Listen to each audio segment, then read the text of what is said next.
Well, good evening, everybody. It is our second seminar in our seminar series this semester, which is really devoted to different forms of Polish Polish identity, ethnic, political, cultural, and obviously the issue basically that concerns gender and women's studies is quite pivotal and important, not just in the Polish context, but in the case of any field of studies. And it is my great pleasure to introduce today's speaker, Dr. Urszula Chowaniec from University College London School of Slavonic and Eastern European Studies.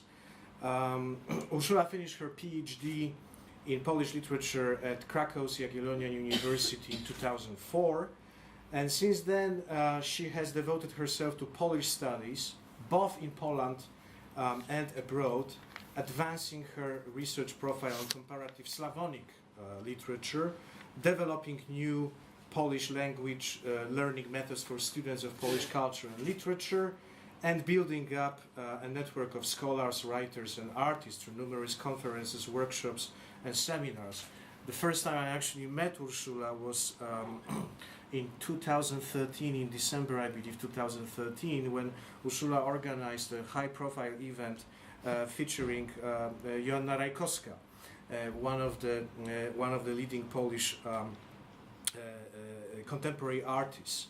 Ursula's research interests lay primarily in Polish culture, particularly 20th century Polish literature, early modernist writing, the interwar period, women's writing, and contemporary comparative studies in Polish and Russian literature and culture. Her first monograph, a critical reassessment of the literary and intellectual figure of Irena Krzywicka, was published in Poland in 2007. Ursula also co-edited volumes on Polish and Russian women writers. And I should basically give you the titles: Masquerade and Femininity, Essays on Polish and Russian Women's Writing, that was published in 2008, and Mapping Experience in Polish and Russian Feminism in Polish Cultural Memory, which was published in 2012. And pretty soon, she's going to her second monograph, which is essentially the basis for today's talk, Melancholy, Migrating Bodies, Polish Contemporary Women Writing, is going to be out. The tentative date, I think, is April this year, so we are eagerly awaiting for this. I should also add that within the last few years, and concurrently with finishing her research on women's writing, the body and melancholy in contemporary Polish literature, Ursula has initiated a project on literary and cultural dimensions on contemporary migration in Europe. So this is something much broader, called E-Migrating Landscapes Project. She's especially interested in contemporary Poland and its changing situations, with a strong emphasis on the last 20 years. And I'm also going to introduce Ursula Phillips, who is going to be Ursula's discussant. Ursula is Honorary Research Associate of School of Slavonic and Eastern European Studies. She's a writer on Polish literature and translator of Polish literary and academic works. This is Ursula's second visit in the event organized under the auspices of Pomp. We had a great pleasure to host her in March 2014 in a panel devoted to the translation of 20th century Polish literature. Her research has focused mainly on the history of female authorship in Polish. In 2008, she published a monograph on the 19th century writer Narcyza Żmichowska. Articles on the 19th century literature include a study of Adam Mickiewicz's friendship with the American feminist Margaret Fuller. She's a contributor and a joint editor with Urszula Chowaniec of several volumes, the most recent of which is Women's Voices and Feminism in Polish Cultural Memory, that was published in 2012. She's also editor of a recent book on post-1989 Polish literature in transformation. It came out in 2013. I should also mention that Ursula is a translator of contemporary writers such as Wiesław Myśliwski and Agnieszka Taborska. So I think now, after this introduction, we can start. Ula, it goes to you. Thank you. Thank you very much. First of all, thank you very much for inviting us here. It's a pleasure. And what I will be talking about, it is indeed mainly about themes which I discuss in my book, Melancholic Migrating Bodies. But I will go a little bit further. My main aim today is to discuss what happened to the category of emigre literature, and whether we talk today about emigre literature or we talk about something different, how migration of emigration matters in literary studies in context of women's writing and displacement and melancholy sneaked into all this discussion. Well, I will start with Gombrowicz. What he says in 1953 is, what will be born, what can be born in Poland in the souls of a ruined and brutalized people when one day in the future the new order that has stifled the old one disappears and nothing follows. It is 1953 when he writes it in his diary. This nothing sounds both pessimistic and somehow intriguing, and this nothing came in 1989, and it has been a time of transition, revolution, and transformation. From nothing, which we can identify it as an indeterminate state of things with ambiguous but still big potentials, many things can be created. And indeed, after 1989, it was a time in literature where a very unique opportunity to create new characters, new stories, new narratives that would not conform to any political or ideological standards or expectation. Later on, after 2000... Would you speak up a little? Oh, yes. Later on, in 2004, there is another change, political change, when there is the beginning of New Europe, where Poland joined European Union with apparently no border, with the notion of new freedom and another opportunity of new stories appeared. But yet this post-1989 time that was shapeless, was accompanied with a lot of fears, disappointments and failures, and about which I wanted to talk. So there is a hope, but there is also fears and failures, and all this I discuss in Women Studying in the book Melancholic Migrating Bodies, and that will be some sort of diagnosis of what happened in literature, in post-1989 literature, what happened with this nothing about which Gombrowicz was talking. This short structure of what I will be talking about. Well, first of all, I wanted to tackle the notion of emigration in literature. So on emigre literature and the change in literary geography after 1989. Then I will go to women's writing and melancholic themes as the reassessment of the contemporary Poland. So I will discuss shortly what happened, what is the category of women's writing and how I understand it, and what happened in women's writing as a category in post-1989 literary studies. And then I will go to some a little bit further than I will go to in my book. Under the title "Does Gender Matter?"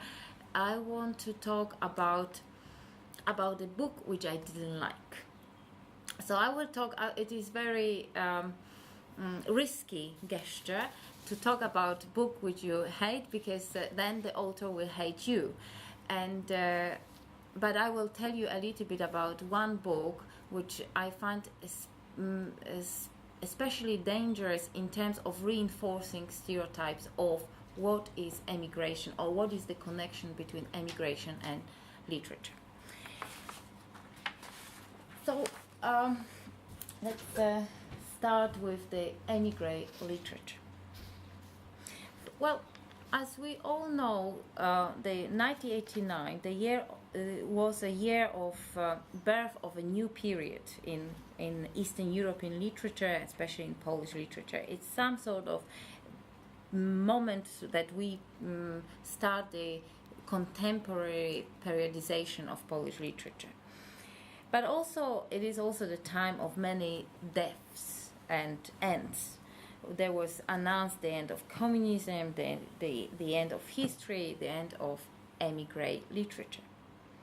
Emigre literature as the literary category that for decades, if not centuries, defined Polish cultural production suddenly has, not that suddenly, but has ceased to make sense after 1989. So after all the political division between the East and the West seems to collapsed altogether with the Berlin Wall. And of course there were still texts about migrations, and the last asylum seekers like Izabela Filipiak and Manuela Gretkowska still write about this. So books like 1997 Niebieska Menażeria or Gretkowska Mystic Emigranty 1995 still talks about emigre experience, but everybody in 1990s were very cautious, were speaking about emigre literature in context of contemporary literature. The beginning of 1990s was the time to say goodbye to emigre literature, to emigre culture, emigre production. And Jerzy Jarzemski in his Pożegnanie emigracji, Farewell to Emigration, a book that was published in 1998, but the essay was published much earlier, definitely say goodbye to this category. And everybody follows. Everybody agreed with Jarzemski, and they seem to be a complete agreement that emigration stopped being a literary category. So this new freedom from the barriers and borders between East and West was definitely associated with diversity and kind of Kundera-esque lightness of being. But at the same time, we have to remember that this emigre literature, which the category which we use as the time before 1989, there was also very, very problematic category. So, and it is also very clearly said in Jarzemski's book that writers like the one I mentioned at the beginning, like Witold Gombrowicz, Czesław Miłosz, Jerzy Stępowski, Józef Wiklin, Stanisław Wincens, Andrzej Bobkowski, Gustav Herlik-Grudziński, etc., only men, were far from being homogeneous group. And Jarzemski called them rather emigracyjni buntownicy and emigre rebels rather than homogeneous group that we can think that the writers who talk about Poland and write nostalgic narratives about Poland. So this category, emigre literature, has always been very problematic, but suddenly we now think about it as quite homogeneous. And we juxtapose the emigre literature into contemporary literature free of emigration. And I wanted to argue that it's not the case, that migration and emigration is still important theme for Polish literature, especially Polish women's literature, and but how we can tackle it, it will follow.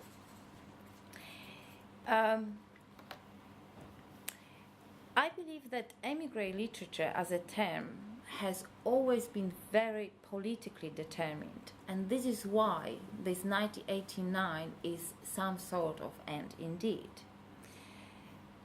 The main assumption about this category is that the emigre writer was forced rather than chose to leave his or her home country, which is not the case of many of the authors that are associated with the emigre literature. But this forcedness, this lack of choice is quite inscribed into the category of emigre literature. As such, the notion of emigration, as seen in Filipiak's text, is still present in women's writing during the first half of the 1990s. Yet, the writing, while entering into a debate with the intellectual heritage of the tradition of immigrant literature, tries to break up with the two notions, the political and national paradigms of displacement. So political stopped being important. But let's ask whether migration in contemporary literature is matters at all. Whether we, literary critics or scholars, are still interested in emigration, or are writers still writing about it? Well, the fact that we hear already proves that yes, we are, and unquestionably Polish literary critics are still interested in category of emigration. And it may refer to the author's place of residence, but it's also connected to the themes treated into the text. And as the result of mainly the 2004 extension of European Union and Poland joining the European Union, but also as the result of general economic crisis, there are many emigrating or migrating writers. And here I just enumerate the, let's say, most recent books, which we can call books that deals, the novel that deals with emigration.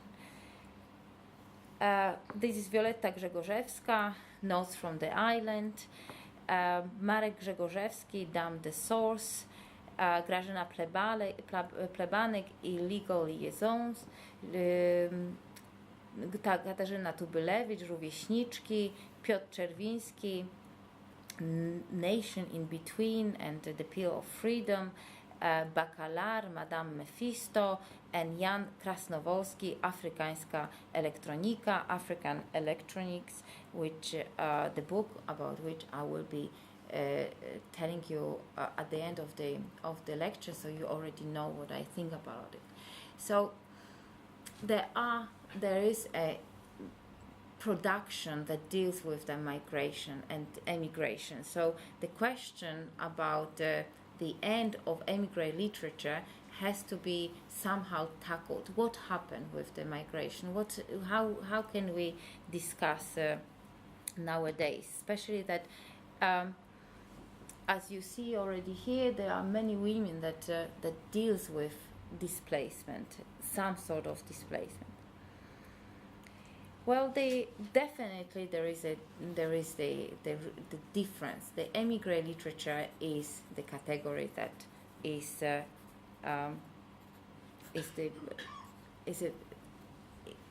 ended and is in the past. So they put it very bluntly, emigration nowadays turns out to be a special kind of experience of being in between. Another thing is that contemporary emigration somehow doesn't like the prefix "e" and wants to be migration. And migration somehow seems to be lighter, since the latter, since the migration is devoid of coercion, is devoid of this kind of implied need of seeking for the visa, or getting the visa. Desperate efforts to get the visa. Contemporary then migration, or as I call it in the actually project that Mikołaj mentioned, emigration landscape, it is actually e-migration landscapes. This E is both. It's a game, it's a play, because it's E for electronic, because electronic media changed migration as well, but it's also this melancholic E that we prefer to be migrants now than emigrant, because it sounds like we cannot come back.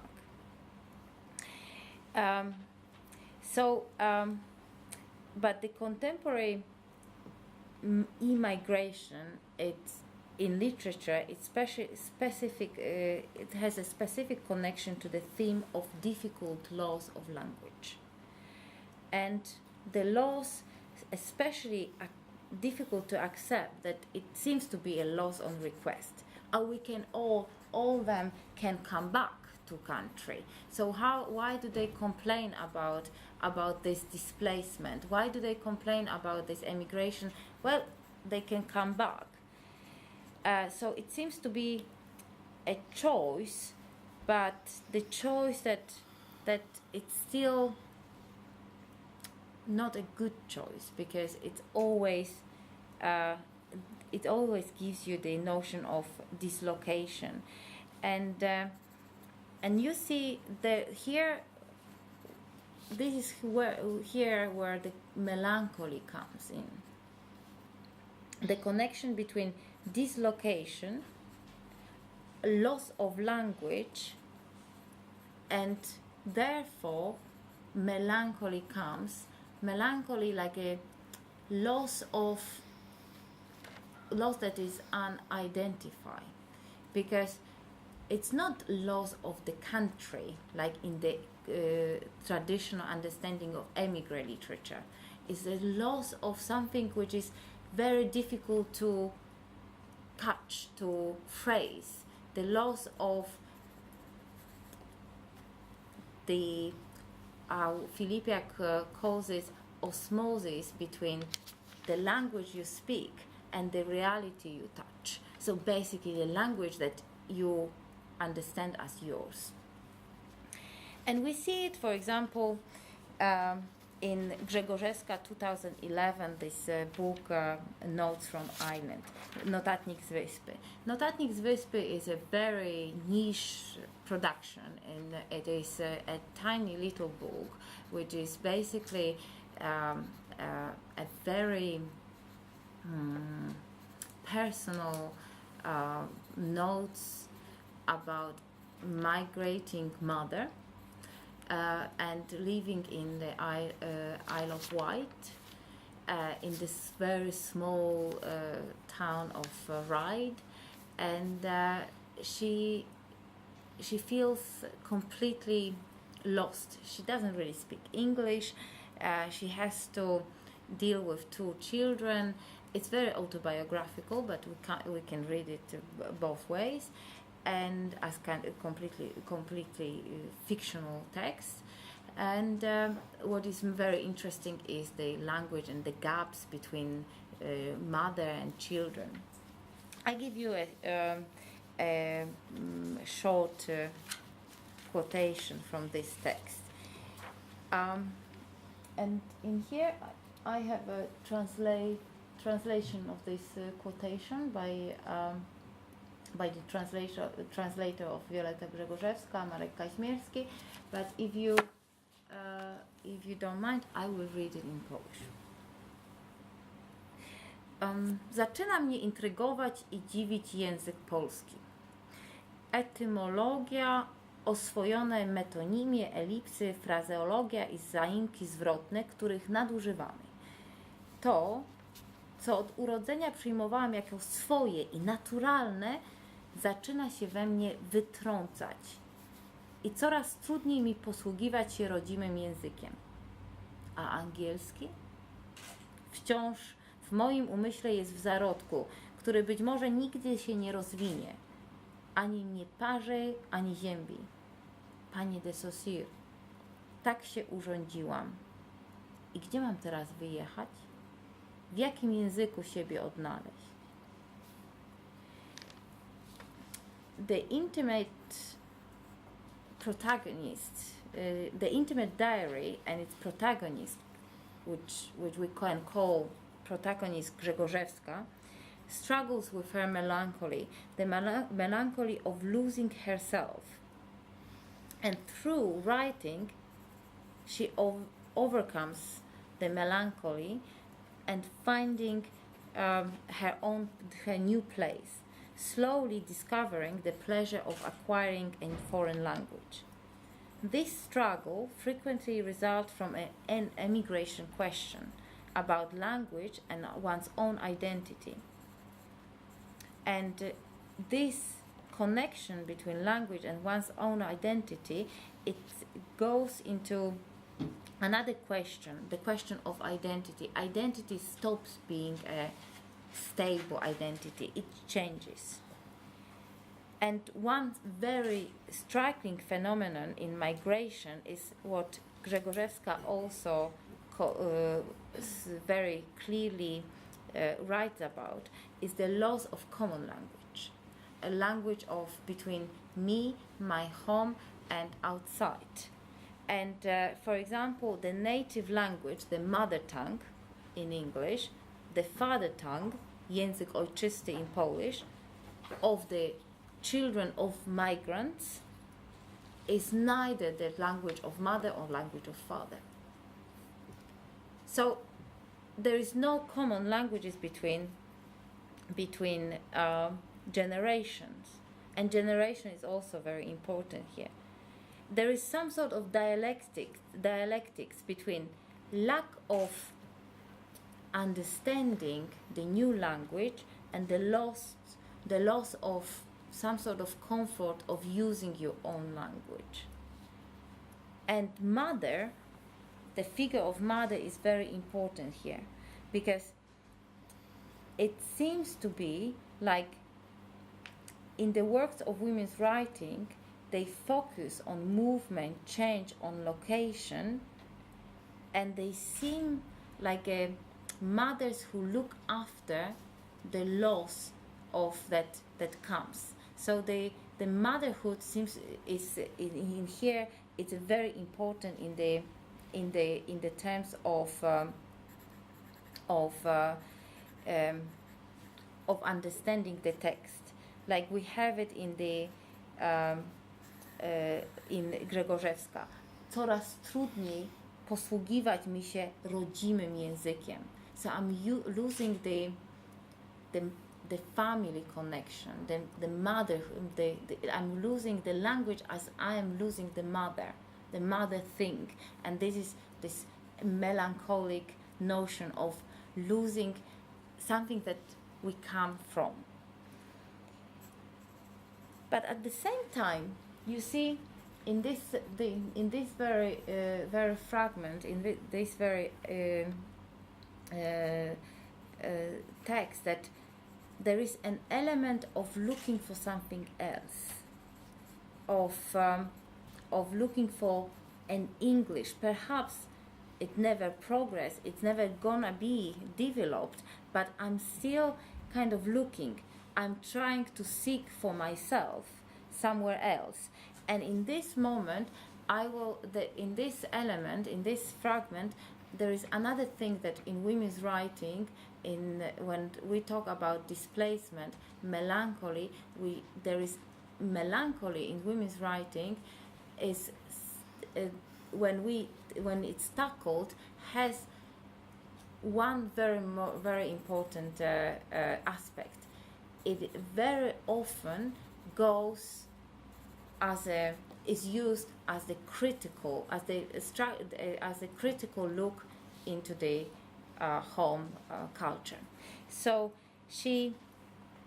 in this fragment, we actually see that she is trying to distance herself from the Polish culture.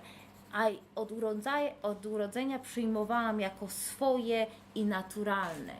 Therefore, she already sees it, that it's not swoje, it's not naturalne, it's not hers, that there is a time that to be outside and to be outside your own language gives you a chance to see something else, or to reinforce the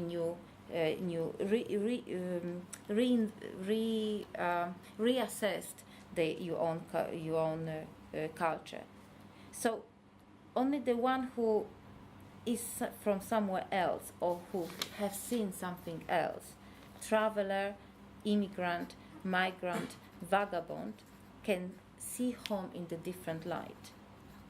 And hence the popularity of female tourists, female migrants in recent literature.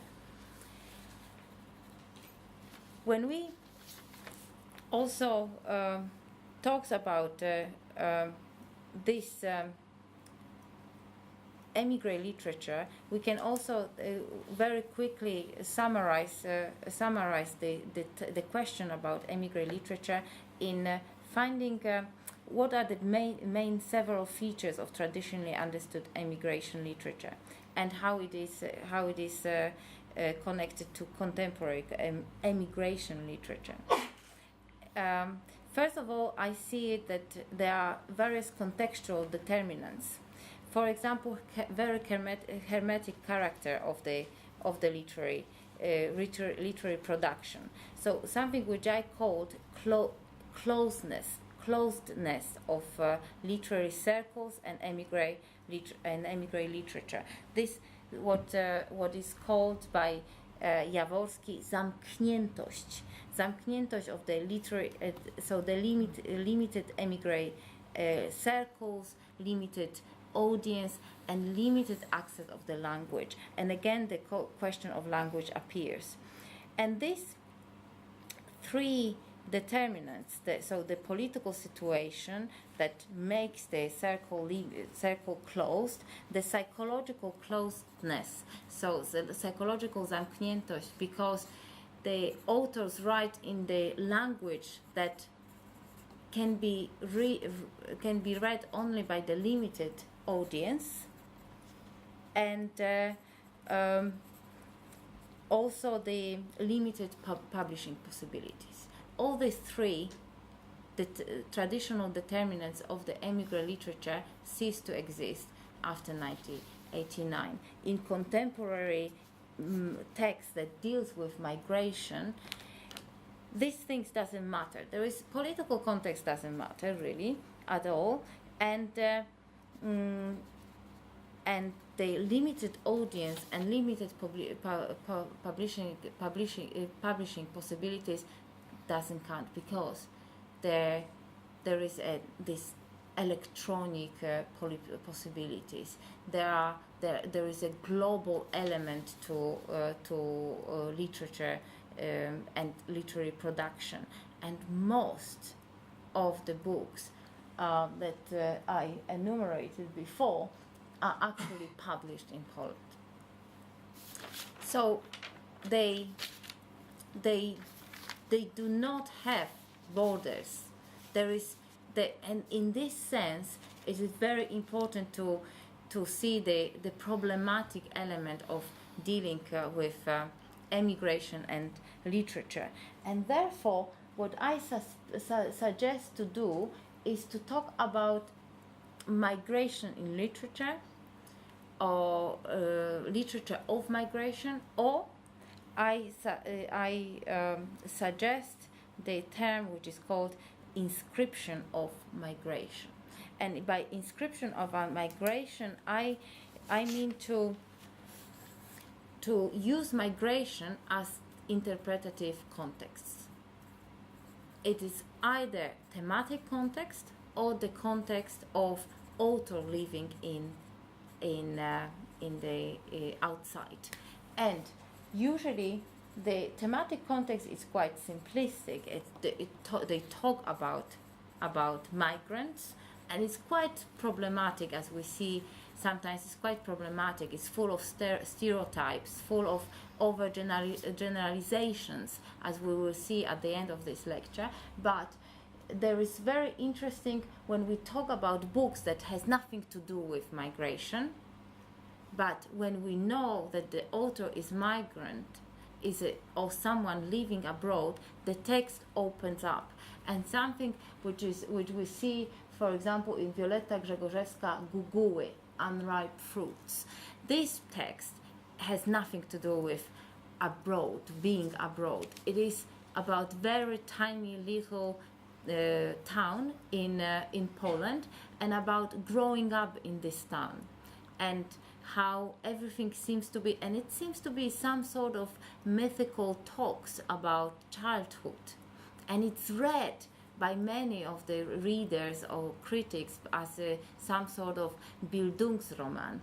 But in fact, when we know that, when we read through Inscription of Migration, when we know that the author is someone who writes melancholic, like in melancholy way, about a childhood living abroad, the text opens up, and we see various links to migration in the text. For example, the character she is building is someone who always wants to transgress some borders. She wants to escape, and this actually seems to be completely obvious only when you take upon this reading strategy, which I called Inscription of Migration. So basically, when we talk about contemporary connection between literature and migration, probably the most fruitful way, it seems to be a reading strategy. Migration or emigration appears to be a very important strategy of understanding the text, what the texts are about. The text that often hides the migration element or emigration, and not the text that openly talks about migrants, as I come back to this. Women's writing and gendering migration. When I would like to summarize what happened in the post 1989 literature, and when I examine examples of Polish women's writing from 1990s and then after 2000, and those authors are here enumerated, I see that the experiences of migration has been scrutinized very differently by these authors. And this migration is important here because it's not only migration from the country to the country, from the east to the west, but also it's a migration from within the country. And also they started to talk about the themes of migration of the ancestors, especially the new narratives of Polish Kresy, so about narratives of people that comes from the Poland, Eastern Poland, that was taken by Soviet Union, the eastern part of pre-war Poland, and also the displacement of German people when the towns like Gdańsk or Szczecin were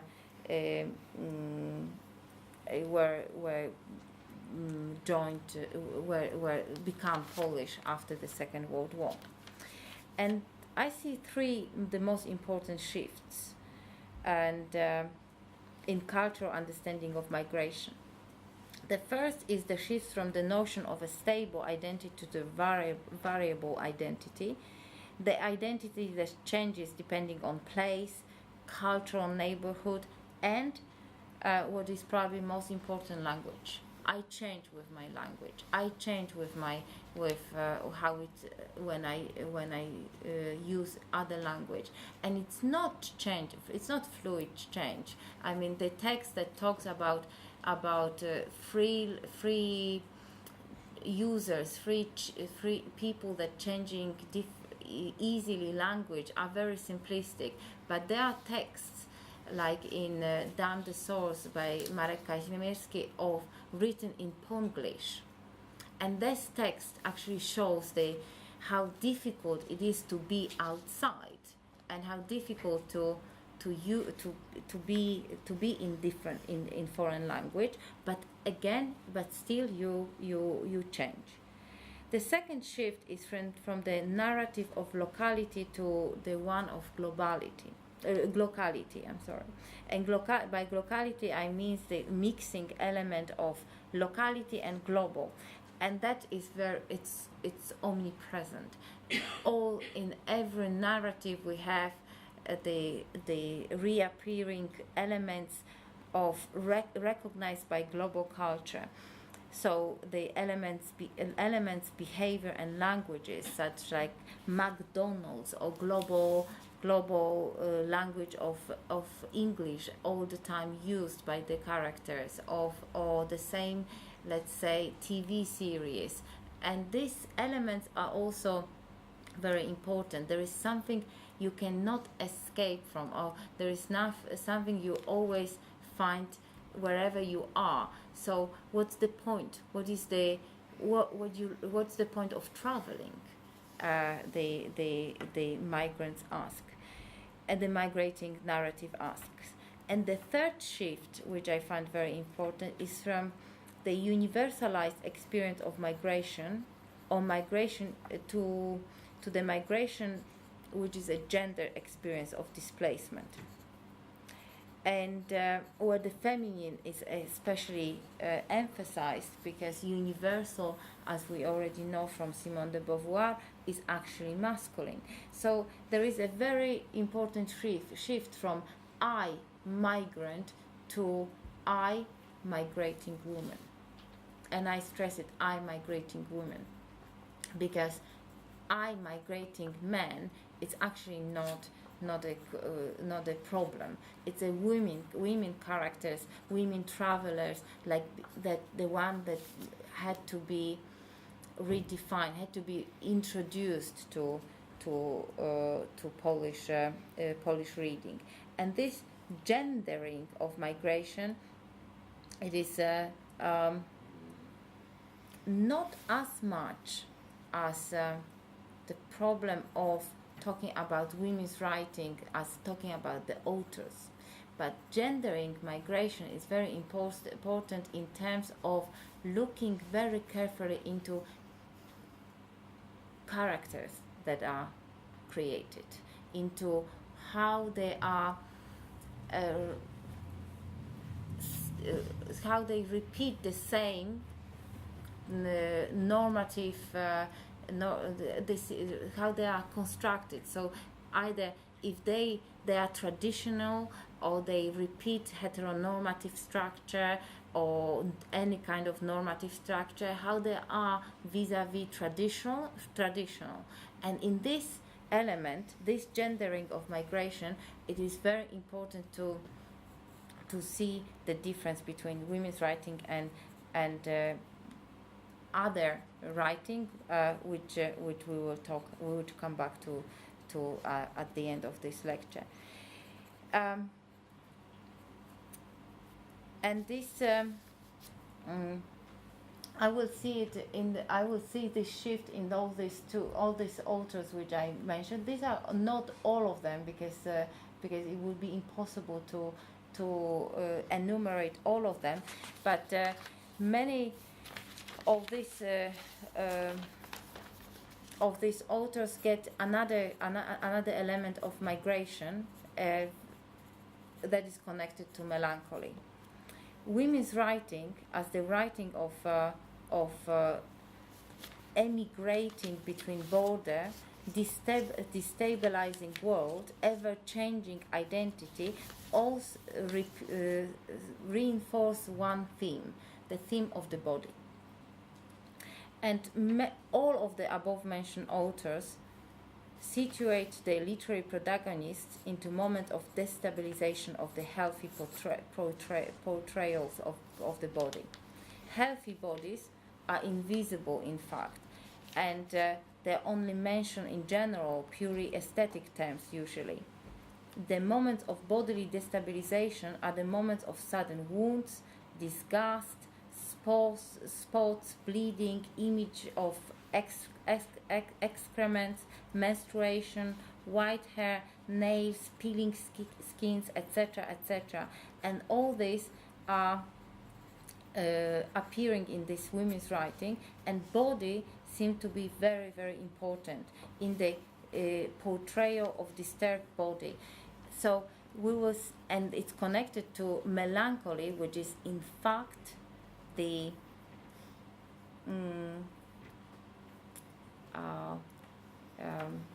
some sort of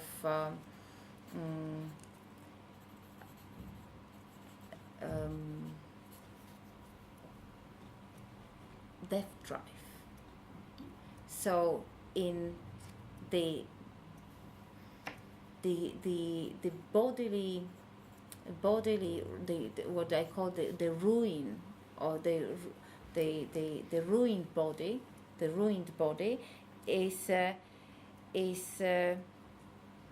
connected to melancholy, which as I told you as I mentioned before, is a critical look into the culture which we talk about.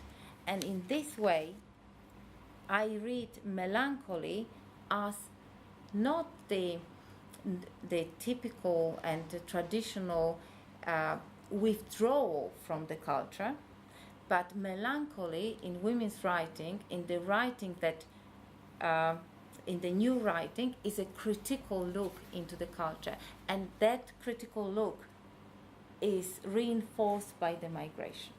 So I hope you see the connections between migration, women's writing, migration, getting the distance from the culture you're from, and then picturing the body, the ruined body, as the critical assessment of the culture they are from. So, and Poland is critical reassessed through this melancholic practice as a political in the political sense. For example, the total amnesia, absolutna amnesia by Izabela Filipiak is the critical assessment of the cultural oppression of Catholicism and political oppression. There is also oppression of historical transformations. So, for example, the fate of history is introduced by Bambino by Inga Iwasiów, where history of the town, in here we're talking about Szczecin, is the history of the historical whims, and that the fact that the town is changing from being German to being Polish ends up with the bodily suffering of the characters, and also the social changes. And for example, in Małż, in Clam by Marta Gido, the bodily changes, bodily suffering, is actually the criticism of Polish capitalism, and the changes, the demands that Polish capitalism, Polish new capitalism have on young people.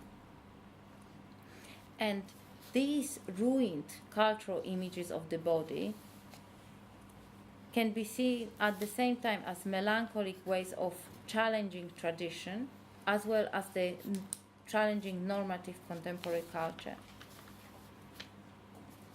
And women's writing now, when talks about, when analyzed like this, seems to be drawing. When we analyze women's writing, Polish women's writing after 1989, from this perspective, we see it as it seems to be, to me in my book, as a enumeration of various problems in Polish culture, and it actually this women's writing draws the most important problems in the traditional Polish culture, and in this way we start a new era of talking about women's writing. And of course, I won't go to into this very deeply. I just go very quickly that this what I wanted to talk about, category of women's writing, but maybe I skip this. Category of women's writing is a long it's a category that was for a long time. 5 minutes only? Oh gosh. So it was been for a very long time in Polish culture, and this category, in times when I talk about, it's very important for one reason, that suddenly women's writing after 1989 started to be connected with feminist writing, and this feminist writing was connected with new ideology, and it was very suspicious, and mainstream criticism was that we don't like ideology anymore after 1989, and feminism was really connected to some sort of a new reinforcement of communist or Marxist-Leninist theory, and this is why of very radically understood left, and this is why it was some sort of marginalized, and women's writing in fact was seen like a little bit suspicious category, and here on women online writing, unfortunately we have it is all the text of 15 Shades of Polish Feminism, and you have here a very interesting article by Dorota Kozicka, but unfortunately it's all in Polish only, and you have she discussed feminist engagement in politics in context of women's writing and how it was connected. Only women's writing were seen as ideologically connected. Other literature was just general. So there was not men's literature, as there is not. There was women's literature which is ideologically have some sort of ideology agenda, and the rest. And obviously, it is a very simplistic thing. Well, I don't know how it comes that I don't have time, but what I wanted to tell you about is melancholic themes and the selection. These are the main selection of the melancholic themes. Mothers and daughters. Of course, mothers and daughters in terms of language loss, and also in terms of liberating femininity from the aesthetic tradition and kind of sexist tradition of understanding femininity or understanding women's body. And here Anna Nachiłowska, the book of the beginning, is very, very important, and I enumerate the most important books that talks about motherhood in this new liberating terms. Smashing Mirrors is mirrors as the reinforcing the traditional heteronormative notion of beauty, which is of course notion that is connected with the power relations, with the gender relations. And these are plenty of books which I discuss as the liberation. These are all characters which are characters in the age of depression, but these depressive characters are actually the characters that accuse the culture, and by this accusation some sort of new Poland emerge, Poland that has to be changed, that this accusation is the kind of diagnosis what is wrong with this culture. And the most important, and this is the most crucial for the notion of emigration, is longing for a lost home.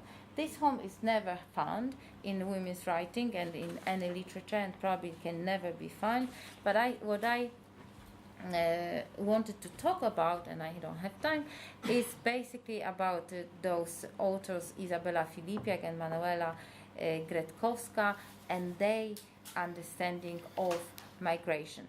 I will this PowerPoint will be developed for all of you who are interested in further in the topics, and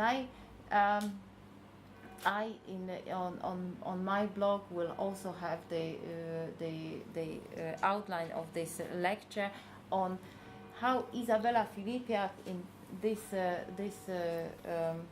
fragments of her Niebieska Menażeria and Manuela Gretkowska changed in the notion of migrants. The migrants are those who plays with the notion of being away, and they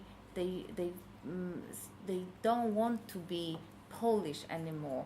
They seem to be they sometimes play and want to be change their nationality, change their religion, and one of the fragment which is very important from Gretkowska is like, I'm not interested either in Jaruzelski or Wałęsa, and Jaruzelski and Wałęsa like the sound bites of I know something about Poland. No, but I'm not interested in this. I'm not gonna talk about it. I'm someone who tries to be liberated from this, which is which we call which we associate with traditional emigre narration. What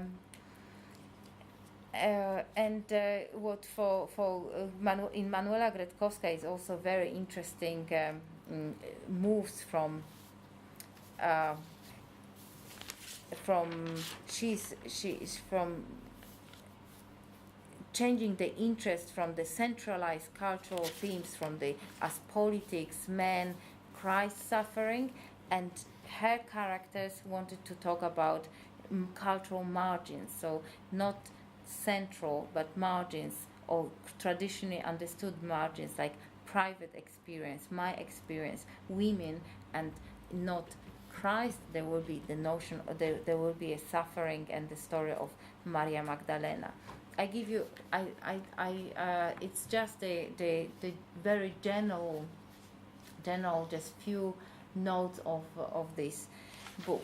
And finally, what I wanted to talk about is the book which I frankly don't have time to talk about, but maybe it's just as well, because I won't be too critical about this book. But it's basically what I wanted to do is to be again to finish this talk to talk about emigration, contemporary understanding of emigration and contemporary literature, to talk about self-orientalization. By orientalization, orientalization I mean here, of course, metaphorically. By self-orientalization, I mean this gesture of making yourself special or interesting by exposing particular differences, but differences which sometimes are fake differences, are not factual differences, but differences that are made by the discourse of one culture. So many books of migration are the works on easy opposition, we and they, here and there, normal and weird, abnormal. And these narratives that plays on this opposition are very annoying. But unfortunately, somehow, emigration literature is very, very often associated with this kind of understanding of connection between literature and migration. And the book which I wanted to talk about is Jan Krasnowolski, Afrykańska elektronika, African electronics, and I wanted to talk about the book also as the victim of global communication, and I fell prey of Facebook, and why they on one of the critical assessment of new emigration literature, which was very simplistic and very, I think, unfair enumeration of the new emigration literature. The book of Jan Krasnowolski was enumerated as one that was new understanding of Poland, of migrants, and I somehow very briefly wrote a note that I don't like this book, and I call it a little bit sexist, and the author got completely offended, and rightly so. One has to be very careful with global media, and to write a comment, one has to be responsible on what one's right, and this is why I wanted to talk about it more thoroughly today, to in a sense explain myself, and I wanted to tell you why this book is sexist, and this text will be published on my blog.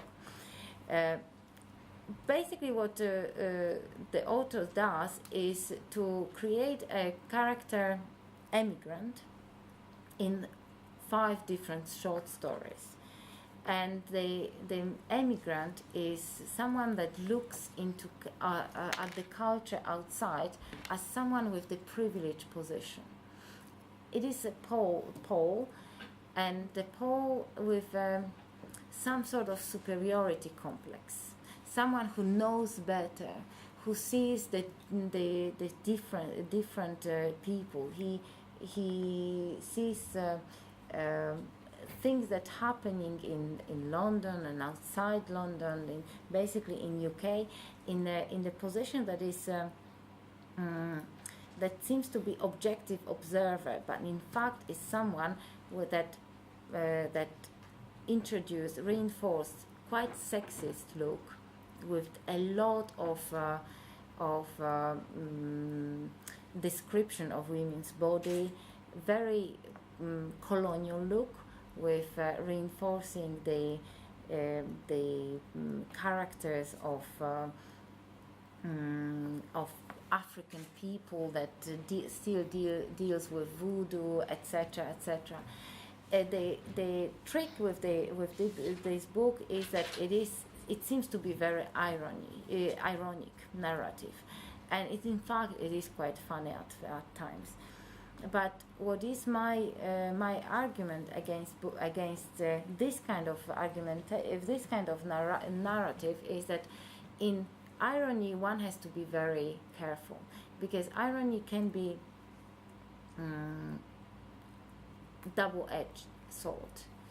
When you play with irony, it very easily can turn into the joke that only you laugh at, and it can be simplistic over general narrative about some migrants, Polish migrants, and in fact it is self-orientalization, and it makes it like I write in here, self-orientalization is a sort of survival strategy by the dependent mentality. It's just a strategy of being interested, of being read, but in fact it includes a lot of method of emphasizing the most idiosyncratic features of one's social, class, geographic, cultural, body, gender, and political positions. And this position has to be very carefully looked at. And when we talk about this overgeneralization, I remembered writing about Krasnovolsky. I remembered that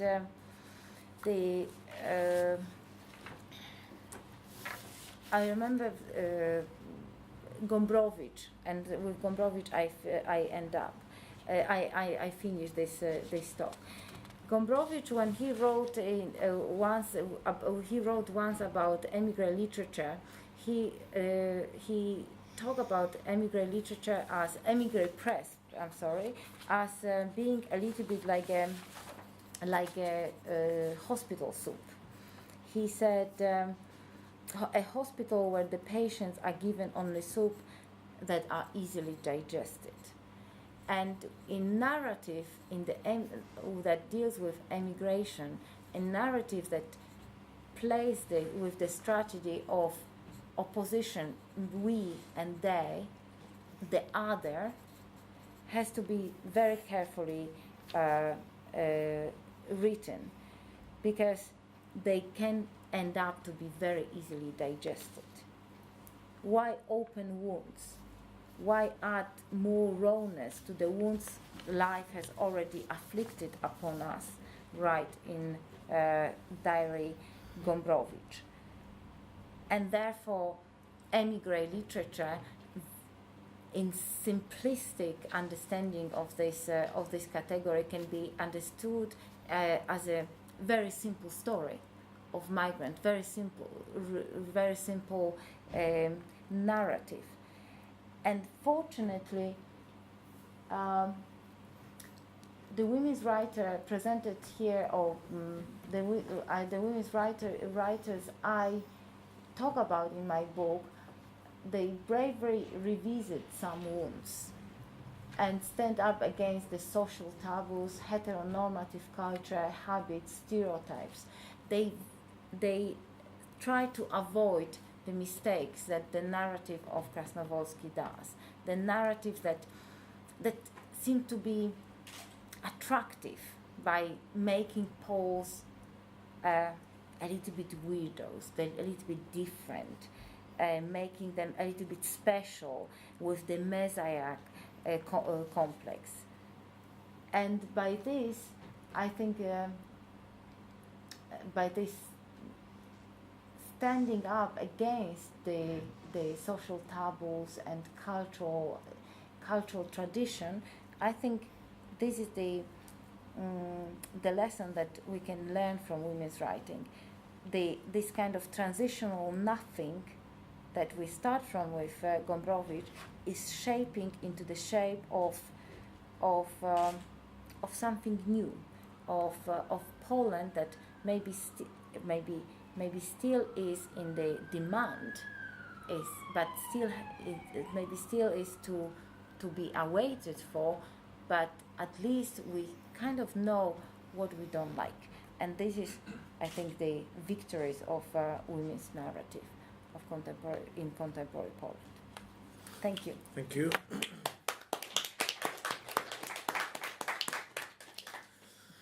Ursula, Okay, wow. tour de force. Yeah, thank you. I have actually been privileged to read this book. In fact, I read it twice.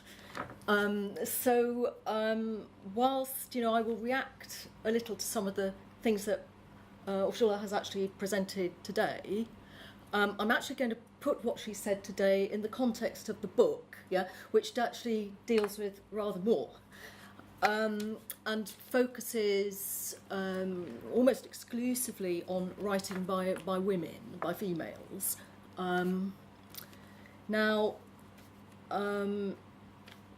The material that she covers in, I think it's less than 300 pages, is extraordinarily rich. And it brings together a number of important contexts, some of which Ursula has talked about, but ones which I might expand on a bit. I think most critics, Czaplinski, Kinga Dunin, and ourselves, would agree that since 1989, since 1990, there's been an enormous expansion in the production of texts written by women, And I think one thing I'd like maybe Ursula to be a bit more precise about is what she means in the context of her book by women's writing. I mean, this is something that in women's studies has been discussed for about 40 years. I mean, the way I understand it, when you talk about a women's writing, it's something, distinct from just being a woman who happens to write, and also distinct from any necessary connection with feminism, And to me, feminism is a very political thing, but women's writing, this seems to be writing that, definitely in the context of your book, appears to be writing by women who have some kind of agenda for women, and they're discussing material that is themes that are generally marginalised by mainstream writing. And I'll come back to that in a minute. So. And of course, throughout the 90s, there were these debates, particularly in the wake of the publication of Absolutna Amnesia by Philippiak, about the value of women's writing. There was this whole phenomenon of menstrual literature, and then Philippiak's reaction to that, of monstrous literature. And there was quite a lot of debate going on about that. And that, I think, is an important context for us to be aware of. However, since 2000, and definitely since 2004, which connects with the entry into the EU and possible Polish mainstream insecurities about who we are, there has been a definite backlash against this. So much so that I think women are less. Writing now are less brave about talking about directly feminist issues because of the backlash against it. So that's one context about in your book, which I think really needs bringing out as background to your talk. And then there's the context of all the political changes, systemic changes, economic changes, ideological changes that have happened since 1989. And in the 90s, this initially, I think, whether you agree, produced a lot of interest in the so-called others, in the idea of small homelands rather than the centre, others in culture, whether it be Jewish literature, whether it be homosexuals, whether it be women, and there was enormous sort of, I think, positive flourishing. And then there has again been, as Czaplinski has described, a return to the centre. Now, in the context of the women's writing that you talk about in your book, and I don't think you really did justice to the wide range of writers that you cover, really, because there's at least two generations, yeah? There's Gretkowska, Filipiak, Tokarczuk, occupies a large proportion of your book, which you didn't mention, which is obviously a very important writer in your considerations about the body, particularly, and migration movement, her book Biegunis, particularly. So there are that generation who, some of whom published in Brouillon. Yeah, some of them were already publishing in the 80s. So, so it wasn't just a question of sudden change in 89. Suddenly everything changed. This was sort of already sort of brewing. So then you've got the ones that come sort of slightly after that. Ingo Vasho, Fiona Bator, who. Particularly, those two writers particularly write about a lot of migration within Poland itself, and this sort of issue about, you know, the changed borders and the population movements immediately after the war. This was suppressed under communism, so it's hardly surprising, I suppose, that after 1989 this became a theme in writing, and it's very interesting that it's actually more women that write about this than men. And I would even say that the fiction that's written about this by women has also anticipated historians as well. Anyway, so that's that. What I think also, I mean, I emphasise about Ulla's book is that although it deals with some very original thinking and interesting ideas, and Ulla's own, you know, original thinking along these sort of lines about migration, her method in some ways is quite traditional, because this is a series of close readings. I mean, I like this myself. You know, she's not talking in sort of great general terms. In fact, I mean, she's talked in general terms today, but in the book, she's actually looking at specific texts.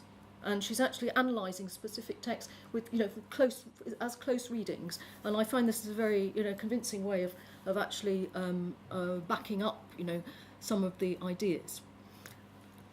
Just going back to the generations, we also have Dzidzio. Mentioned about Dzidzio and Masłowska, Nik. And these are writers that were born, late 70s, 80s, people that do not really remember communism, so they've got nothing really to compare their present reality to, whereas the older generation obviously do. Also, they're being quite young, they are relatively untravelled. When you talk about the migration and you talk about travelling, we are really talking about Filipiak, Bator, Tokarczuk to a certain extent, Gretkowska. These are sort of, I don't know, middle class, well-educated, well-travelled women. When we're talking about the younger generation, they're much more located in Poland itself, and without all that experience, they're sort of kind of reacting to the neoliberal setup, to the kind of so-called neoliberal democracy that has existed in Poland with its consumerism, with its capitalism. And their reaction to it seems to be, at least on the evidence of these novels, pretty negative, pretty empty. Yeah. Now, on the migration element, an element I find interesting in your book, which you didn't bring out today because obviously wasn't time, is the cudzoziemki. Yeah. Now, the idea of the cudzoziemka, being a foreigner within your own country, is something which has existed in Polish writing for some time, and Polish writing by Polish women as well. So, when you're talking about Filipiak, Tokarczuk, Gretkowska, obviously when they're abroad, there are these issues that arise, like you very well developed that theme of language and the loss of language, and where am I between these languages, and where actually am I and who am I? Yeah. There is also the other side of this, is when you go back to Poland, because once you arrive back in Poland, you're again an alien. Yeah, and that's a theme that I liked in your book as well, about when you talk about the female citizen. yeah, and the fact that the female citizen in Poland still doesn't seem to exist, yeah, because of the misogyny of the surrounding culture. And this is something that the women, when they come back to Poland, they feel this very much, you know, this alienation as women, and, you know, as you then develop, this is represented in literature through aspects of depression and the ruined body, which is your own coinage. And I mean, I could go on, but I'm just going to end now on what I have to say on the theme that I found most convincing about this whole study, and that is, you know, the tradition of women's rights. And I've was very wary for many years, having researched this for some time, of using the word tradition when it comes to Polish women's writing, but I have come around to using it, and there are two elements to this, and one is the element of the cudzoziemka. Cudzoziemka is obviously the title that Urszula is now using for her own blog, and it's a term that has been used a lot recently in criticism by Przemysław Czapliński. But the term was first used as the title of a novel written in 1936 by Maria Kuntseviczowa, Cudzoziemka. The idea of being a stranger, being alien in your own culture. And interestingly, Cudzoziemki was also the title of Grażyna Bolkowska's book, which was one of the first feminist studies of women's writing in Poland, which was originally published in 1996, Cudzoziemki, where she examines women writing in the 19th century. Yeah, so this idea of being a woman somehow at sea, migrating or whatever within your own culture is very, very strong. And the other, and I'll finish on this point, is the physicality, the corporeality, and the melancholy associated with unhealthy states. And one thing that to me this is very close to my own work. I mean, I see it in Naukowska enormously, also in the work of Zapolska, and who are late 19th century, early 20th century writers, also in other interwar writers that you've looked at, Boguszewska, Krzywicka, the poetry of Anna Świerszczyńska. And in her book, it just doesn't just talk about the body. She actually does a lot of very good analysis of where this terminology and everything comes from, basically from Julia Kristeva, through looking at her psychoanalytic work and her linguistic theory. The category of the abject, very important. Female melancholy as distinct from traditional male melancholy. And then, other people that have worked on that theory, like Elizabeth Grosz, Elaine Scurry. And one thing I would like to leave you with the thought, whether it's sort of going a bit too far, but whether this kind of physicality is something that is characteristic of women's writing in Polish. Because, having read quite a lot of texts, contemporary texts by women in other countries, particularly from the late 19th, early 20th century, I don't see it. Yeah, there's a certain directness in dealing with aspects of the body, with dealing with sexuality, and this flies in the face of the sort of stereotypes that are put in front of us when we first start learning about Poland, like the Polish mother, the idea of Catholic purity and everything. And I don't see this at all in these women writers. So I'll leave you with that thought. Thank you, Ursula. We don't have that much time, unfortunately, for Q&A. I would say.